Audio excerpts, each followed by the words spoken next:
Good evening and welcome to VPM's special coverage of the 2024 election. I'm Angie Miles. We trust you're following the returns and the discussion on PBS throughout the evening. We are watching the big races also and following what's happening that is key to Virginians this year. I'm here with my colleague Rich Marr, host of our podcast RVA's Got Issues, and very importantly, our resident political analyst. Thank you for helping us navigate all of this evening, Rich. Of course. So it's nearly 9 o'clock. We are just slowly getting some returns. Seeing what's going on in the Richmond mayoral race is something that is keen interest for lots of us. The candidates, of course, are right here. We've got, you want to tell us about these folks? Yeah, sure. Andreas Addison, the 1st District Representative to City Council. Danny Avula, former State Health Commissioner. Michelle Mosby, former City Council President. Maurice Neblett, city activist and entrepreneur. And Harrison Roday, also a kind of Democratic activist and entrepreneur. And all those folks have been everywhere in Richmond for a long time, which has actually been good for democracy. The kind of the joke in Richmond is like, when's the mayoral forum starting this afternoon before the one that starts tonight? But it's been really good, I think, for lots of different audiences to hear from these candidates and get a sense of who they are. And, you know, my own podcast, we ran interviews with them. They've done, I think, a really good job of getting their names and their voices out there so that Richmonders can decide from among them. Yeah, we had one of those events here, of course, at VPM, and the 5 candidates did a great job answering our many questions. And I did ask them afterwards, how exhausted are you? Because that really is a huge commitment that they undertake to run for office and spend so much time meeting and greeting and talking with the community. For sure, and especially here at the local level, right? It's not going on TV and doing a show. It's like they have to go to events, they have to be out and meeting people everywhere they go. So I don't envy them, and I especially don't envy the 4 of them who will not win the race, for sure. Yeah, all right, we'll talk more about that. We're gonna take a quick look at some of our other races. We've got the 2nd District congressional race in Virginia, and that is looking right now like Jen Kiggins ahead by 55% to 41%.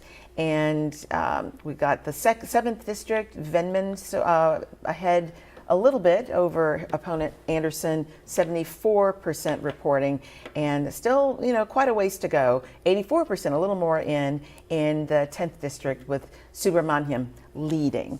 Be sure to stay with us on vpm.org. We'll have full coverage of all the races throughout the evening.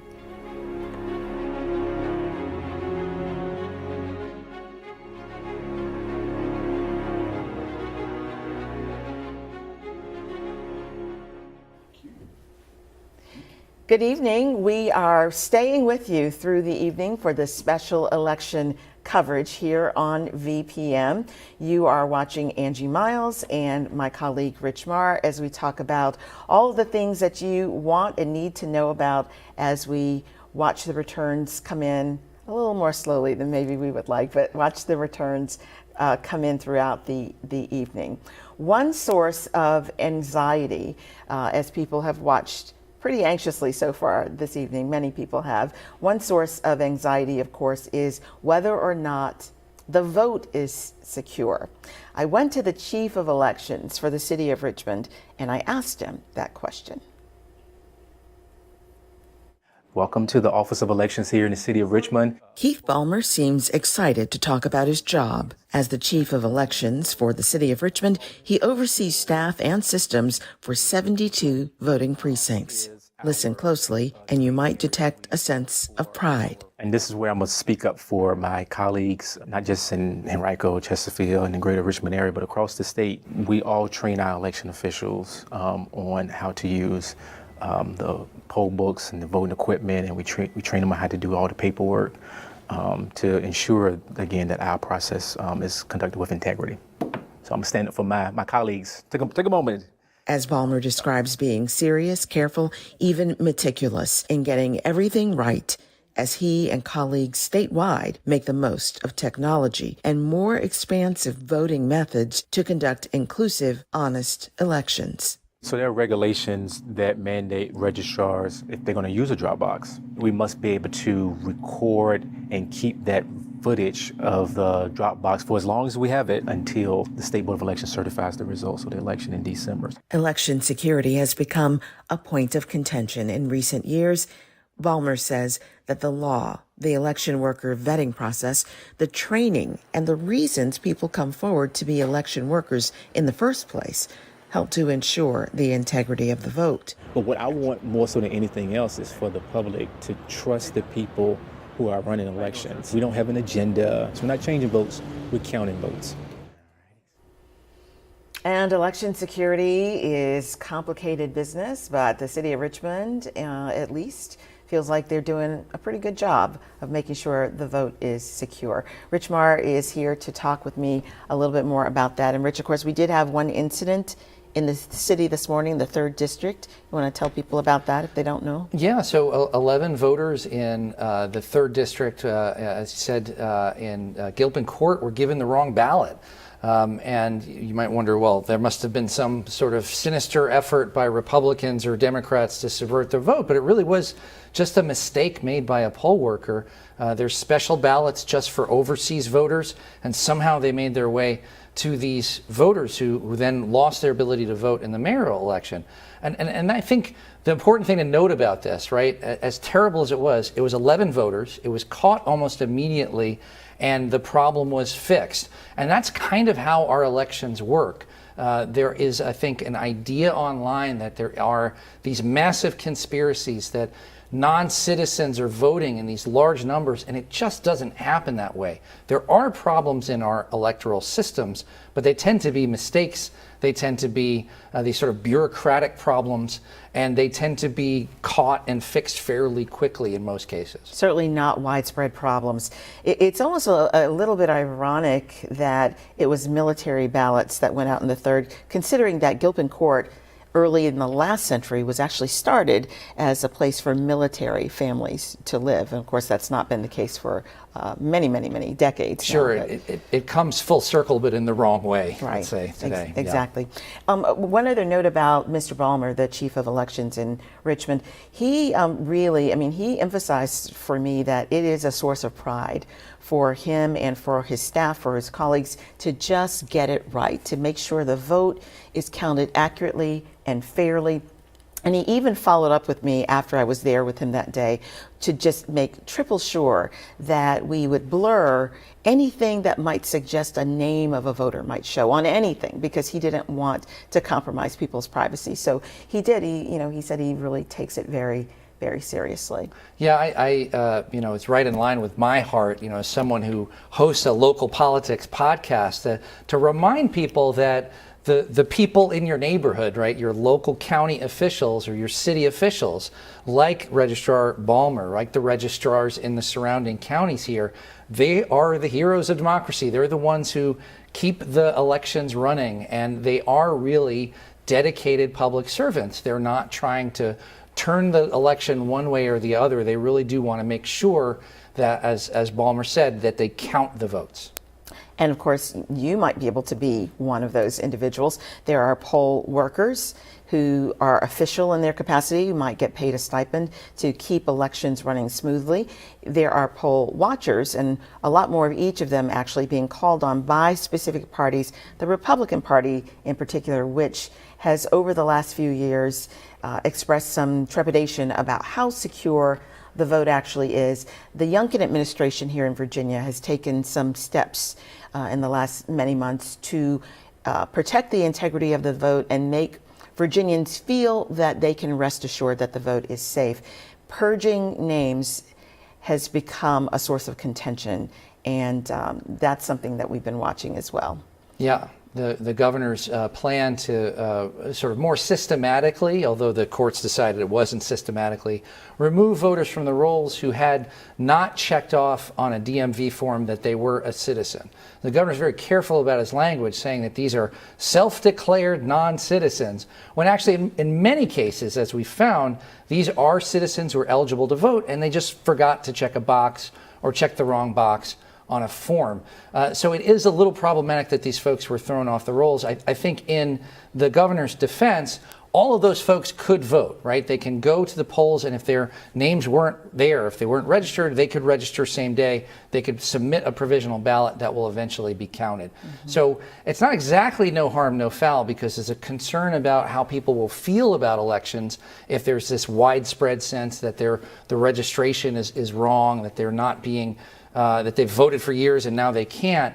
But it is true that these folks are able to vote if they were incorrectly removed from the rolls. And some of the folks who brought the lawsuits said that people might check the box non-citizen and then go back for other routine DMV business over the years and never really think about that box again, but might have in the interim become naturalized citizens, and then they have to deal with all of that. But let's talk a little bit more, or look a little bit more closely at that issue, at the hot legal water, so to speak, that Virginia has found itself in because of that effort that some people say crossed the line into depriving people of their votes.